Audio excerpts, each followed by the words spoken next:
The Income Tax Amendment Bill is now going before a special select committee of the Parliament, where only government members will discuss Clause 5 of the bill. The government put forward 4 members of Parliament to sit on the committee, and the opposition were to put 2 MPs of their choice, but refused to do so.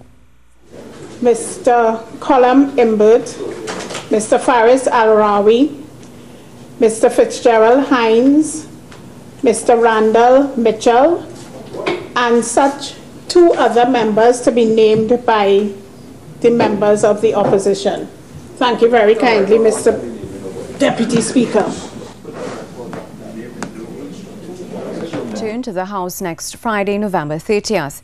There was a lot of back and forth during the committee stage of debate on the income tax bill, as the opposition attempted to get 2 other bills, the Mutual Assistance Bill and Foreign Exchange Act, sent to a joint select committee. However, the government insisted there were no other bills to be considered. We cannot refer 3 bills to committee that don't exist. Those are 2 bills that are not before this House. Those other bills are not before this House.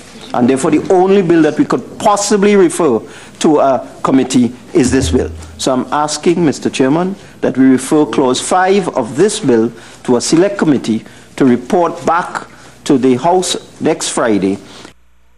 Attorney General Faris Al-Rawi says a letter from opposition leader Kamal Prasad Bissessa received today states that the opposition's issue with the income tax amendment bill has to do with the standard of evidence outlined in Clause 5 of the legislation. At a news conference this afternoon, he said he finds it strange that this is the opposition leader's justification when in the minority report previously submitted, this issue was not highlighted. He explained the standard of evidence clause deals with the police taking one's financial records for reference. Getting evidence into court. And this issue that is being raised about what standard of proof a court is going to consider is quite unusual in the context of what she said in the minority report, because remember, the opposition speaks through its minority report. AG Al-Rawi said the special committee set up to deliberate over Clause 5 can meet every day until November 30th. We specifically referred the entire bill, as this committee has done, back to a committee. So the entire bill has gone to a committee.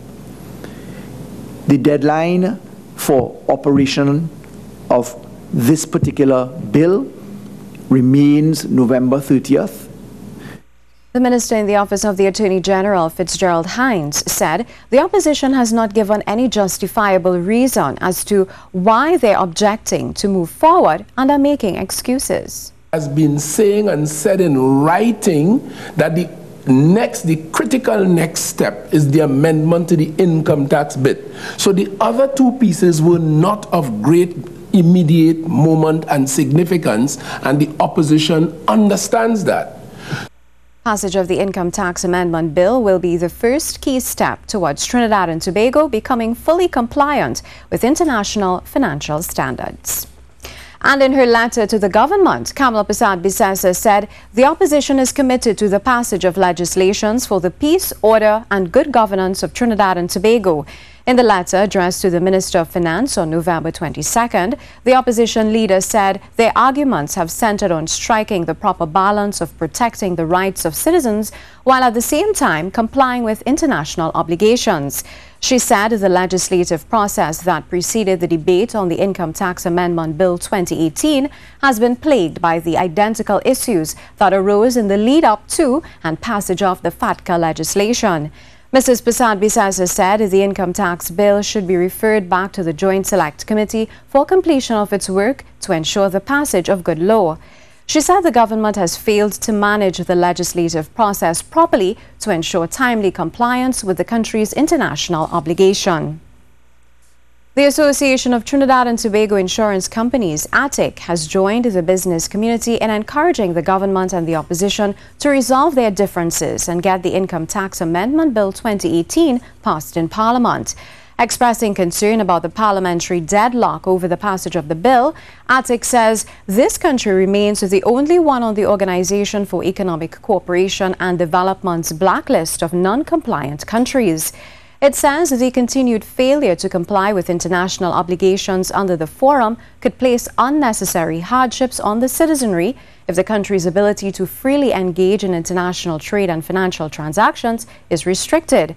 ATIC calls on the government and the opposition to use this opportunity to unify behind the bill for the benefit of all. The Bankers Association has also joined the chorus of calls for the opposition to quickly resolve their outstanding issues with the Income Tax Amendment Bill 2018 so that it can be passed swiftly. The association says it's gravely concerned that the country is again in danger of allowing another critical bill to lapse. BAT says it understands government has treated with all the current concerns, which were the same expressed and dealt with when the country was enacting the FATCA bill. The bankers say the continued delay creates real risk for the country as it will be placed in an untenable situation and the effects could be far-reaching for the financial sector, businesses and individuals alike. BAT reiterates that failure to pass this legislation could disrupt the smooth flow of correspondent banking relationships between domestic banks and their international correspondents.